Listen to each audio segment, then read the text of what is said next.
Hello everyone, welcome to Voice of Guo's TNT Daily. This is Stacy Tang, aka Yang Zi. Please like, share, and subscribe to our channel. We would also like to hear your opinion about the Chinese Communist Party. Next, Clement Clements will bring you the news in which India uses vast resources to produce for a global market to strive for self-reliance. India, to strive for self-reliance, use vast resources to produce for global market as well. Times of India reports from New Delhi. Prime Minister Modi said with confidence that India must become self-reliant and use its vast natural resources to produce for the domestic as well as the global market when he attended India's 74th Independence Day on Saturday. The country received record foreign direct investments during the last fiscal year. Even during the coronavirus pandemic, big global companies are looking towards India. Modi reiterated the vocal for local slogan, adding that India should strive to meet the needs of the world as well. He explained, self-reliant India does not mean only reducing dependence on imports, but strengthening India's capacity, creativity, and skills.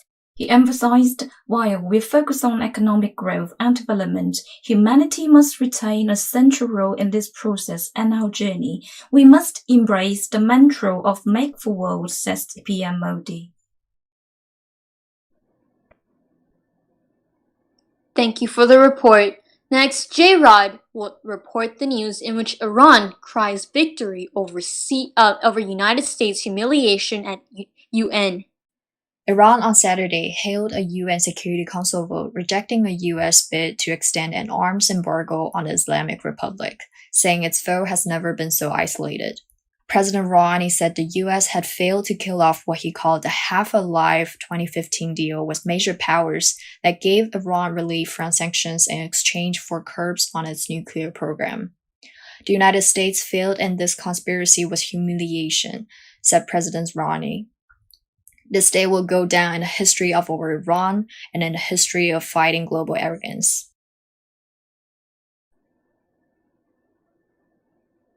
Thank you for the report. Next, Michael Ma will bring you the news of USS Ronald Reagan, in which it returns to South China Sea, honors commitment to allies and partners.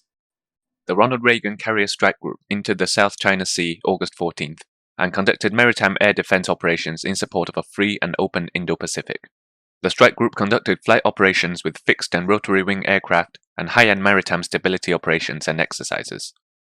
Ronald Reagan and its embarked CVW-5 recently completed joint integrated training off the coast of northern Japan, which included air-to-air operations, combat search and rescue drills, and air defense exercises to increase joint force capability to respond to regional contingencies and maintain warfare readiness. The Ronald Reagan Carrier Strike Group also recently integrated with an Air Force B-1B Lancer and conducted joint war at sea training, enhancing joint readiness response capabilities. Integration with our joint partners is essential to ensuring joint force responsiveness and lethality, and maintaining a free and open Indo-Pacific, said US Navy Commander Joshua Fagan. The recent integrated training between our Carrier Strike Group and Air Force B-1s is the latest example of how we are continually working to stay synced with all our joint partners and ready to respond to any contingencies throughout the region. Operations in the South China Sea continue to demonstrate enduring US commitment to allies and partners, and a cooperative approach to regional stability and freedom of the seas. The Ronald Reagan Carrier Strike Group is forward deployed to the US 7th Fleet Area of Operations in support of a free and open Indo-Pacific.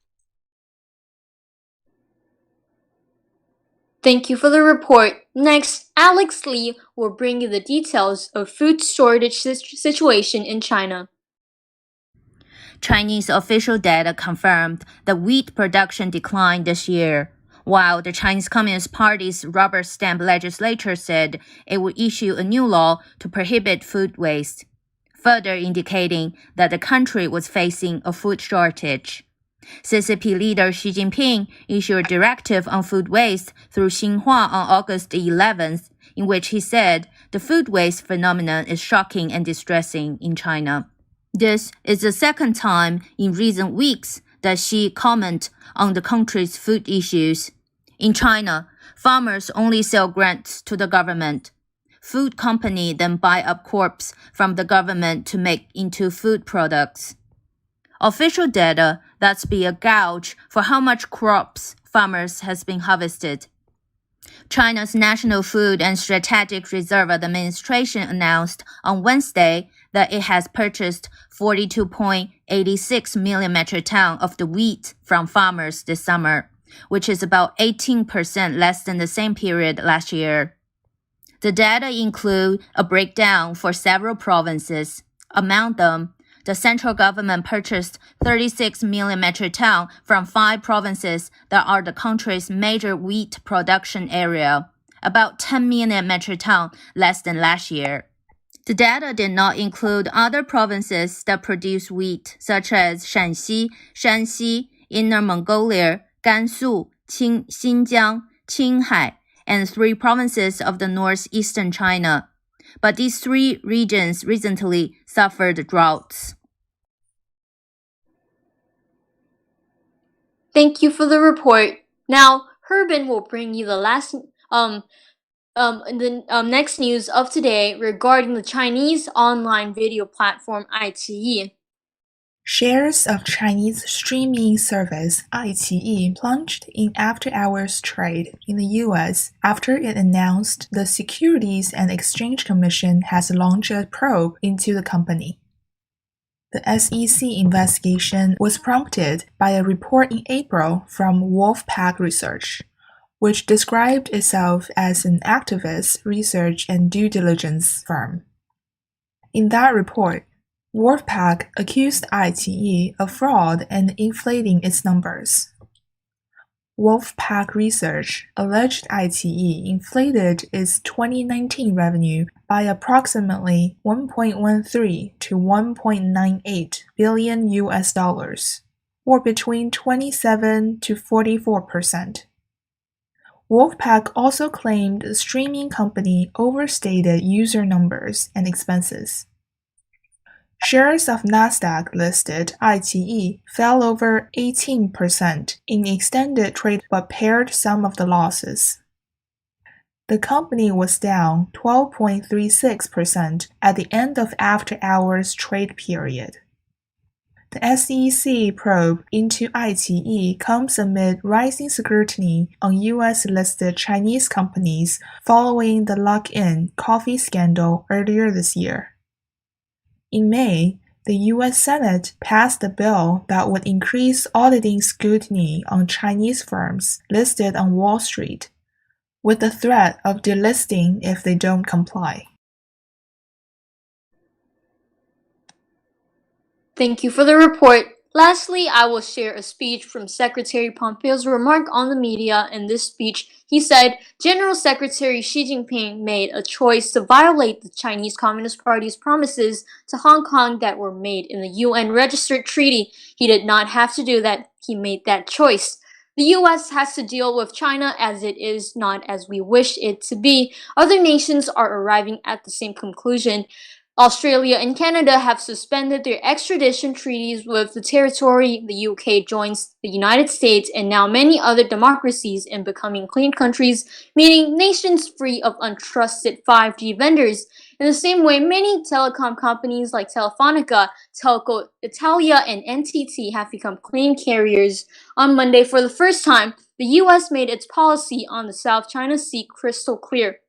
It is not the China's maritime empire. If Beijing violates the international law and free nations do nothing, then history shows that the CCP will simply take more territory. That happened in the last administration.